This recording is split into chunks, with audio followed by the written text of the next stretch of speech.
ମାନେ ସମସ୍ତେ ଭଲ ଅଛ? ଭଲ ଅଛ?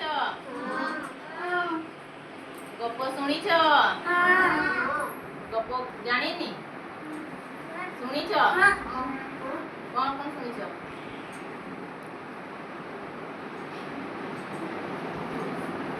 ଆଜି ଆମେ ଗପ ଶୁଣିବା ହେଲା।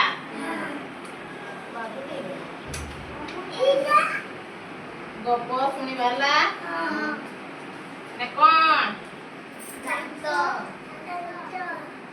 ତମର ଦାନ୍ତ ଅଛି? ଅଛି? ସମସ୍ତେ ଦେଖିଲ ଦାନ୍ତ ଦାନ୍ତ ବିଷୟରେ ଗପ ଶୁଣିବା ହେଲା।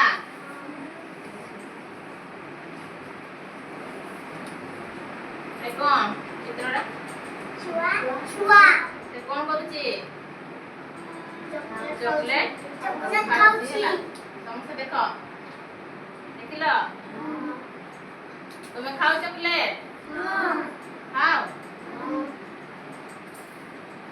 ଚକଲେଟ ଖାଇଲେ କଣ ହବ? ଅଧିକ ଖାଇଲେ ପୋକ ହବ। ଦାନ୍ତ ପୋକ ହୁଏନି? ହବ। ଖାଇବନି ହେଲା। ବଥା ହବ। ବେଶୀ ମିଠା ଖାଇଲେ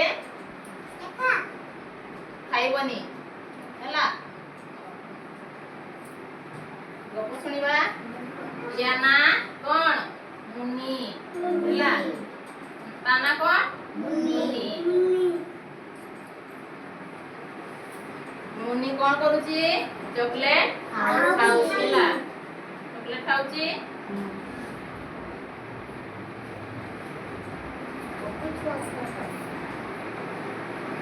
ଏଟା କଣ?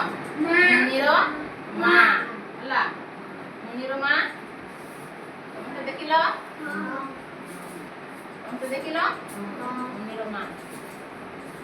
ମୁନି ଚକଲେଟ ଖାଉଛି ହେଲା। ତା ମା କଣ କହିଲେ? ଚକଲେଟ ଖାଉନି ହେଲା। ସେ ସବୁଦିନ ଚକଲେଟ ଖାଇବନି ହେଲା। ବେଶୀ ଖାଇବନି। ତା ମା କହିଲେ ଚକଲେଟ ଖାଉନି। ସେ ଶୁଣିଲାନି ହେଲା। ଏଟା କଣ? ଜେଜେ। ମୁନି ଜେଜେ ପାଖକୁ ଗଲା ହେଲା। ଜେଜେ ପାଖକୁ ଯାଇକି କଣ କହିଲେ? ମା ମତେ ଚକଲେଟ ଖାଇବା ପାଇଁ ମନା କଲେ ହେଲା। ମନା କଲେ। ତା ଜେଜେ କଣ କହିଲେ? ଚକଲେଟ ଖାଉନି ଅଧିକ ହେଲା। ଆଜି ଏତିକି ଖାଅ, କାଲି ଖାଇବ। ତାପରେ ମୁନି ଜେଜେମା ପାଖକୁ ଗଲା ହେଲା। ଏଟା କିଏ? ମୁନିର ଜେଜେମା ହେଲା। ଜେଜେମାକୁ କହିଲେ ମା ଆଉ ଜେଜେ ମନା କଲେ। କିଏ କହିଲେ? ମୁନି ଚକଲେଟ ଖାଇବା ପାଇଁ ମନା କଲେ ହେଲା। ଜେଜେମା କଣ କହିଲେ? ସେ ଜେଜେମା ବି କହିଲେ ଅଧିକ ଚକଲେଟ ଖାଉନି ହେଲା। ଚକଲେଟ ମିଠା ଜିନିଷ ବେଶୀ ଖାଇବା ଭଲ ନୁହଁ ହେଲା। ତାପରେ ସେ କାହା କଥା ଶୁଣିଲା ନାହିଁ। ଆହୁରି ଅଧିକ ମିଠା ଖାଇଲା ହେଲା। ମିଠା ଅଧିକ ଖାଇଲେ କଣ ହବ? ବମି ହବ। ଦାନ୍ତ ପୋକ ଖାଇବ ହେଲା। ବଥା ହବ।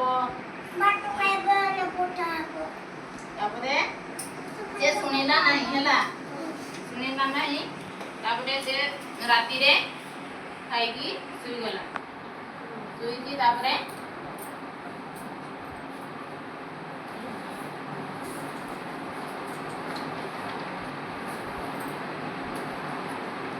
ଚକଲେଟ ଖାଇକି ଶୋଇଗଲା ହେଲା। ତାପରେ ମା ଡାକିଲେ ତାକୁ ସକାଳେ। ମୁନିକୁ ଡାକିଲେ, ଉଠ। ସେ କଣ କହିଲା ମୁନି? ମୋ ଦାନ୍ତ ଦରଜ ହଉଛି। କେମିତି ଦରଜ ହୁଏ? କେମିତି ହୁଏ? ଏକ୍ସନ ଦେଖେଇଲ। ଏମିତି କରେନ? କରିଛ? ସମସ୍ତେ କହିଲ।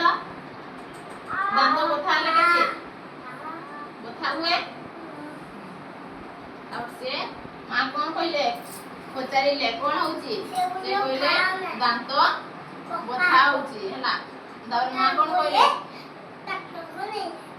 ଚକୋଲେଟ ଅଧିକ ଖାଇଲେ ମିଠା ଜିନିଷ ଅଧିକ ଖାଇଲେ ଦାନ୍ତ ବଥା ହବ ହେଲା।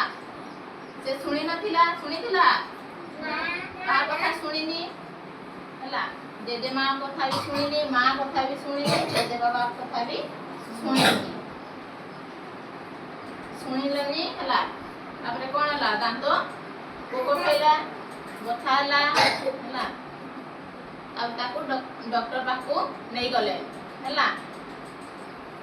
ଏଠୁ ଆମେ କଣ ଶିଖିଲେ? ଅଧିକ ଚକୋଲେଟ କିମ୍ବା ମିଠା ଜିନିଷ ଖାଇବା ନାହିଁ ହେଲା। ସକାଳୁ ଉଠି ବ୍ରଶ କରିବା, ବ୍ରଶ କର। ଆଉ ରାତିରେ ଶୋଇଲା ବ୍ରଶ କରି ଶୋଇବ ହେଲା। ଖାଇକି ଶୋଇବ ସକାଳୁ ସବୁଦିନ ହେଲା।